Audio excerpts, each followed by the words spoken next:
Hi കൂട്ടുകാരെ, ഇവിടെ ഇനി നമ്മൾ ടാറ്റ മോട്ടോഴ്സിൻ്റെയാണ് നോക്കുന്നത്. ടാറ്റ മോട്ടോഴ്സിൽ നമ്മൾ കഴിഞ്ഞ ദിവസം പറഞ്ഞത് പ്രകാരം കഴിഞ്ഞ വീഡിയോയിൽ 29-ാം തീയതി ഈ ചാർട്ട് ഇത്രത്തോളം മുകളിലേക്ക് പോയിട്ടുണ്ടായിരുന്നു.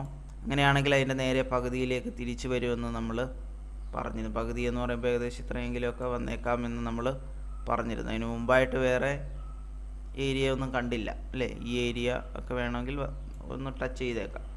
അപ്പം അങ്ങനെയൊക്കെ നോക്കുവാണെങ്കിൽ ആ ഒരു ഏരിയയിലേക്ക് ഇത് തിരിച്ച് വന്നിട്ടുണ്ട്. 30-ാം തീയതി അത് തിരിച്ചു വരുന്ന വരവായിരുന്നു നമ്മൾ കണ്ടത്, ശരിയല്ലേ?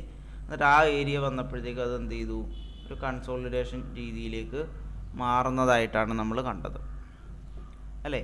തിരിച്ച് താഴേക്കൊന്ന് വീഴാൻ നോക്കിയെങ്കിലും പെട്ടെന്ന് തന്നെ തിരിച്ച് കയറി വീണ്ടും താഴേക്ക്. ഇത് അവസാനത്തെ ക്യാൻഡിൽ ഒരു റെഡ് ക്യാൻഡിലാണ് എങ്കിലും അത് അവിടെ വന്ന് മുട്ടിയിട്ട് വീണ്ടും തിരിച്ച് മുകളിലേക്ക് തന്നെ ഉള്ള ഒരു ടെൻഡൻസിയാണ് കാണുന്നത്.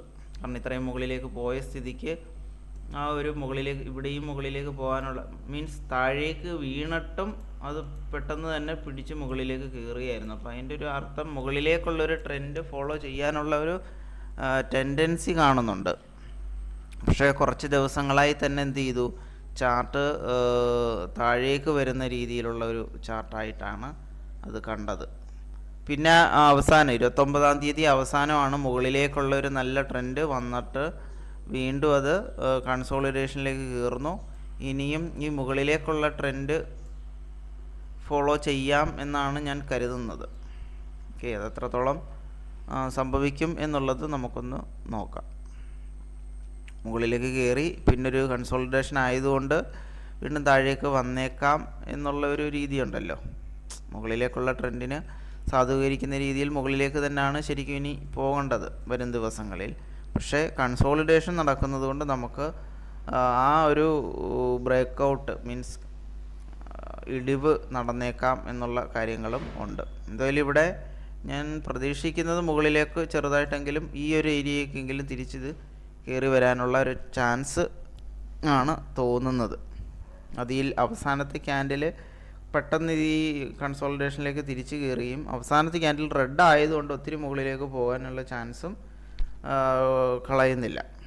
ഓക്കെ, ഈ അവസാനത്തെ ലാസ്റ്റ് ക്യാൻഡിൽ ഒഴിച്ചു കഴിഞ്ഞാൽ ബാക്കിയുള്ള 3 ക്യാൻഡിലുകൾ മുകളിലേക്കുള്ളൊരു ട്രെൻഡായിരുന്നു. ഈ 3 ക്യാൻഡിലുകൾ മുകളിലേക്കായിരുന്നു.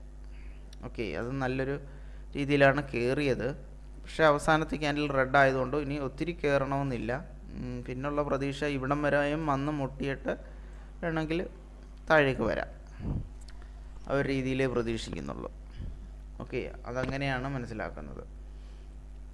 ഇനി നമുക്ക് നിഫ്റ്റിയിലേക്കൊക്കെ നോക്കിയാൽ നിഫ്റ്റിയിലും ഒരു കൺസോളിഡേഷൻ രീതിയാണ് നടന്നുകൊണ്ടിരിക്കുന്നത് അല്ലേ?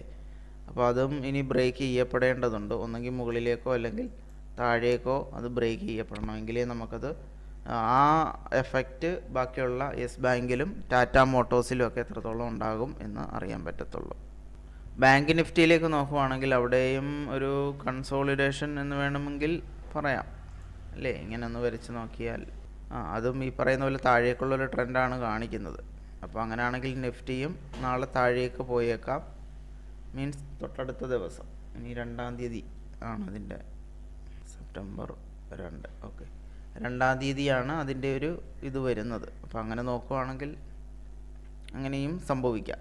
ഇപ്പോൾ യെസ് ബാങ്ക് ആയാലും ടാറ്റ മോട്ടോഴ്സ് ആയാലും നമ്മൾ ഈ പറഞ്ഞ പോലെ മുകളിൽ തട്ടി തിരിച്ച് താഴേക്ക് തന്നെ വരാനുള്ള ചാൻസാണ് കൂടുതലും കാണുന്നത്. ഓക്കെ, എന്തായാലും അങ്ങനെ നിൽക്കട്ടെ. നമ്മുടെ ഈ ലെങ്തിൻ്റെ പകുതിയിലേക്ക് ഇത് വരുന്നതായിട്ട് കണ്ടു. ഇവിടുത്തെ ഈ 3 ചാർട്ടിൻ്റെ ലെങ്ത് നോക്കി നേരെ പകുതി ഈ ഏരിയയൊക്കെ നമ്മളൊന്ന് കൺസിഡർ ചെയ്തോണം. അപ്പോൾ അതും അവിടെ കഴിഞ്ഞു. എന്നാൽ ദാണ്ട് ഇവിടെ നോക്കുവാണെങ്കിൽ ഇവിടുത്തേൻ്റെ നേരെ പകുതി അല്ലേ, ഈ റെഡിൻ്റെ നേരെ പകുതിയിലേക്കിത് വന്നിട്ടില്ല. പക്ഷേ പകുതിയുടെ പകുതിയിലേക്കിത്, പകുതിയുടെ പകുതി എന്ന് പറയാനൊക്കുന്നില്ല, പക്ഷേ ആ ഒരു രീതിയിലേക്ക് ഇത് കയറി വരാൻ ശ്രമിച്ചിരുന്നു. അതെനിക്ക് തോന്നുന്നു ഈ ഒരു റേഞ്ച് എത്തിയില്ല. ഈ ഒരു റേഞ്ചിലേക്ക് അത് വെച്ചിട്ടായിരിക്കും അവിടെ വന്ന് തട്ടിയത്.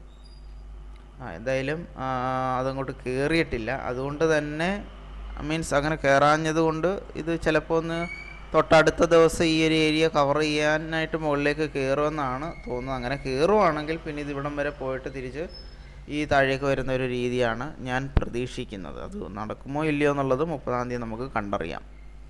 ഓക്കെ, അപ്പോൾ ഇത്രയാണ് ഇന്നത്തെ ഇതിൽ പറയാനുള്ളത്.